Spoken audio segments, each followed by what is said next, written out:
सुंदरवन नाम के एक जंगल में टूनी चिड़िया अपनी बेटी पिंकी चिड़िया के साथ रहा करती थी। टूनी चिड़िया के पति की एक एक्सीडेंट में मौत हो गई थी। तब से टूनी चिड़िया अपनी बेटी के साथ अकेले ही रह रही थी। टूनी चिड़िया बहुत गरीब थी, उसके पास कोई भी काम नहीं था। वो अपनी बेटी का पेट बहुत मुश्किलों से भरती थी। अब बारिश का मौसम भी आने वाला था। टूनी चिड़िया इसलिए बहुत परेशान थी। एक दिन वो भगवान से कहती है, हे भगवान, मैं क्या करूं? मैं बहुत समस्या में हूँ। मैं अब क्या करूंगी? अगर बारिश होने लगी तो मैं अपनी छोटी सी बेटी को लेकर कहाँ जाऊंगी? भगवान, तू मेरी थोड़ी सी मदद कर दे। फिर इसी तरह कुछ दिन बीत जाते हैं। फिर एक दिन रात में बहुत जोरों की बारिश होने लगती है और भारी बारिश होने की वजह से टूनी चिड़िया का घर टूट जाता है और दोनों माँ बेटी बेघर हो जाती है। तब टूनी चिड़िया की बेटी रानी चिड़िया कहती है, अब हम कहाँ जाएंगे?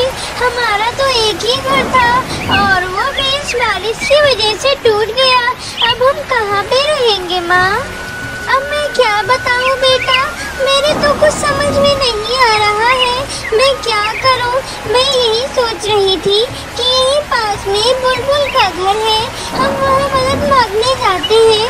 हो सकता है बुलबुल हमें अपने घर में रख ले।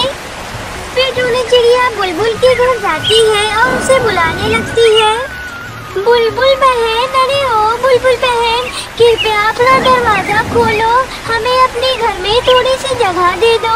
बारिश की वजह से हमारा घर टूट गया है।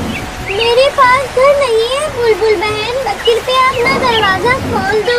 टूनी चिड़िया बार बार बुलबुल को बुलाती है, लेकिन बुलबुल तो दरवाजा खोलने की दूर अंदर से एक आवाज भी नहीं देती। फिर टूनी चिड़िया एक विशाल महल के पास जाके अपनी बेटी से कहने लगती है, अरे बेटा, अब हम क्या करेंगे? हमें तो बुलबुल ने भी अपने घर में जगह नहीं दी। अब हम कहाँ जाएंगे? हमें लगता है हमें इसी तरह बारिश में भीगना पड़ेगा। तभी वहाँ पे एक परी आ जाती है और टूनी चिड़िया से कहने लगती है, अरे टूनी चिड़िया, मैं एक परी हूँ। मैं इसी महल में रहती हूँ और मैंने देखा कि तुम्हें घर की जरूरत है और तुम्हारी मदद कोई भी नहीं कर रहा है। टूनी चिड़िया, अब तुम्हें परेशान होने की बिल्कुल भी जरूरत नहीं है। तुम मेरे इस जादुई महल में रह सकती हो। यहाँ पे कोई भी खाने पीने की और कपड़ों की बिल्कुल भी कमी नहीं होगी। तुम यहाँ खुशी से रह सकती हो। जाओ, इस महल के अंदर चली जाओ। फिर टूनी चिड़िया और उसकी बेटी महल के अंदर चली जाती है। महल अंदर से बहुत बड़ा था और खूबसूरत भी था। टूनी चिड़िया और उसकी बेटी उस महल के अंदर जाकर बहुत खुश थी। फिर इसी तरह टूनी चिड़िया और उसकी बेटी उसी जादुई महल में रहने लगते हैं और उन्हें खाने पीने की कोई भी कमी नहीं होती थी उस महल में। इसी तरह दोनों माँ बेटे की जिंदगी अच्छे से गुजरने लगती है।